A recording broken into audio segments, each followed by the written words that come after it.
First Bank of the United States. 4 months later, Hamilton submitted to Congress a second report on public credit, recommending the creation of a national bank modeled on the Bank of England.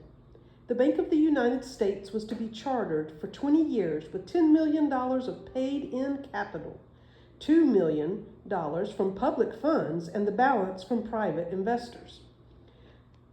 The bank would collect and disperse monies for the Treasury, and its notes would circulate as the nation's currency. Most political leaders recognized that such an institution would remedy America's perpetual shortage of an acceptable medium of exchange. But another issue loomed large. Did the Constitution give Congress the power to establish such a bank? Madison answered that question with a resounding no. The Constitutional Convention had specifically rejected a clause authorizing Congress to issue corporate charters.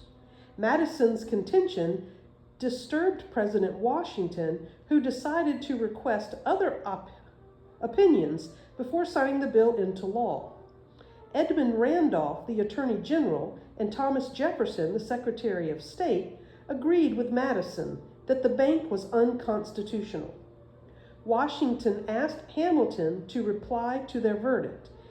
In his defense of the constitutionality of the bank, Hamilton argued forcefully that Congress could choose any means not specifically prohibited by the Constitution to achieve a constitutional end. Washington concurred, and the bill became law. The Bank of the United States initially aroused heated opposition, but it proved successful, as did Hamilton's scheme for funding the national debt and assuming the state's debts. The new nation's securities became desirable investments at home and abroad.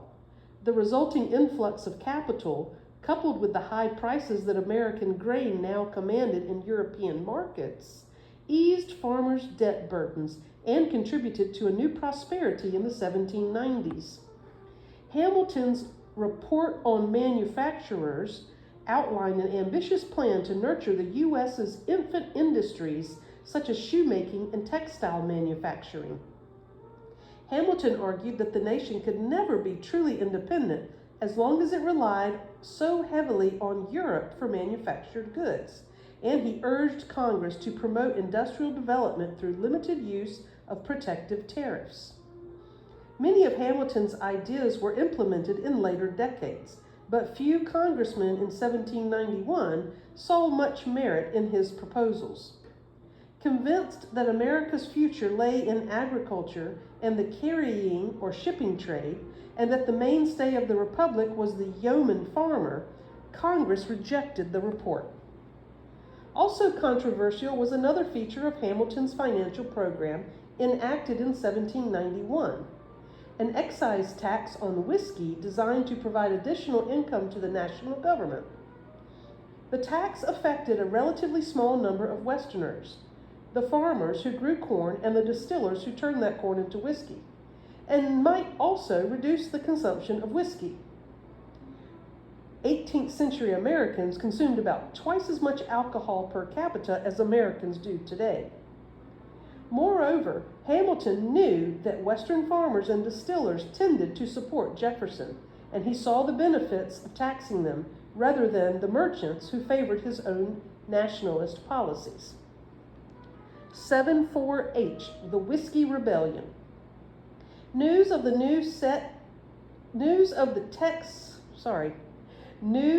tax set off protest in the West, where residents were dissatisfied with the Army's defense of their region from native attack. To their minds, the same government that protected them inadequately was now proposing to tax them disproportionately. For 2 years, unrest continued on the frontiers of Pennsylvania, Maryland, and Virginia.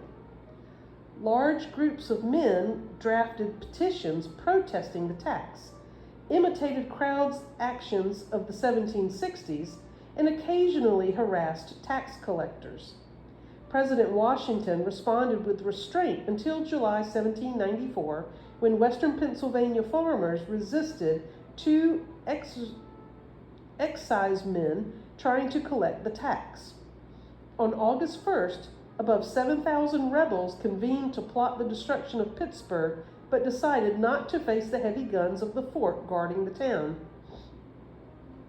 Washington then took decisive action to prevent a crisis reminiscent of Shays' Rebellion. On August 7th, he called on the insurgents to disperse and summoned nearly 13,000 militiamen. Federal forces marched westward in October and November, led at times by Washington himself. The troops met no resistance and arrested only 20 suspects. 2 men were convicted of treason. Washington pardoned them both. The rebellion ended with little bloodshed. The importance of the Whiskey Rebellion lay in the forceful message of its suppression conveyed to the American people. The national government would not allow violent resistance to its laws. People dissatisfied with a given law should try to amend or repeal it, not take extra legal action as they had during the colonial era. 7.5a, Republicans and Federalists. As early as 1792, Jefferson and Madison became convinced that Hamilton's policies, which favored wealthy commercial interests at the expense of agriculture, threatened the United States. Characterizing themselves as the true heirs of the Revolution, they charged Hamilton with plotting to subvert Republican principles. To dramatize their point, Jefferson, Madison, and their followers in Congress began calling themselves Republicans. Hamilton accused Jefferson and Madison of the same offense, attempting to destroy the Republic. To legitimize their claims and link themselves with the Constitution, Hamilton and his supporters called themselves Federalists. Newspapers aligned with each side fanned the flames of partisanship. Indeed, before parties fully coalesced, such newspapers served as the very foundation of political identity. At first, President Washington tried to remain aloof from the dispute that divided his advisors. The growing controversy did help persuade him to promote unity by seeking office again in 1792. But after 1793, developments in Europe magnified the disagreements as France, America's wartime ally, and Great Britain, America's essential trading partner, resumed the periodic hostilities that had originated centuries earlier. 7.5b, French Revolution. In 1789, many American men and women welcomed the news of revolution in France. The French people's success in overthrowing an oppressive monarchy seemed to vindicate the United States' own revolution. Americans saw themselves as France's sister republic, the vanguard of a trend that would reshape the world. Dinners, public ceremonies, and balls celebrated the French revolutionaries. Some began terming themselves citizen, or for women, citize, in the French manner. But by 1793, the reports from France had grown alarming. Political leaders succeeded each other with bewildering rapidity. Executions mounted. The king himself was beheaded that January. Although many Americans, including Jefferson and Madison, retained sympathy for the revolution, others, Hamilton among them, began to cite France as a prime example of the perversion of republicanism into mob rule.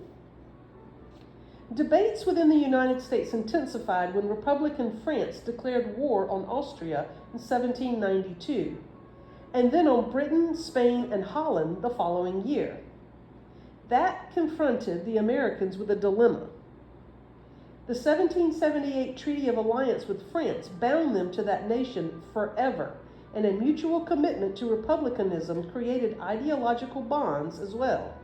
Yet the U.S. remained connected to Great Britain through their shared history and language and through commerce. By the 1790s, Americans again purchased most of their manufactured goods from Great Britain. Indeed, because the revenues of the United States depended heavily on import tariffs, vigorous trade with the former mother country became vital to the nation's economic health. The political and diplomatic climate grew even more complicated in April 1793 when Edmond Charles Gonnet, the French government's minister to the U.S., landed in Charleston, South Carolina, carrying instructions to renegotiate the alliance of 1778 for the new French government. Gonnet found himself thronged by well-wishers when he disembarked at the Charleston docks. Some weeks later, Secretary of State Thomas Jefferson welcomed Gonnet warmly in Philadelphia.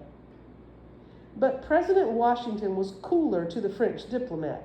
He and other Federalists questioned the continuing obligations of the United States to the ever more radical French revolutionary regime.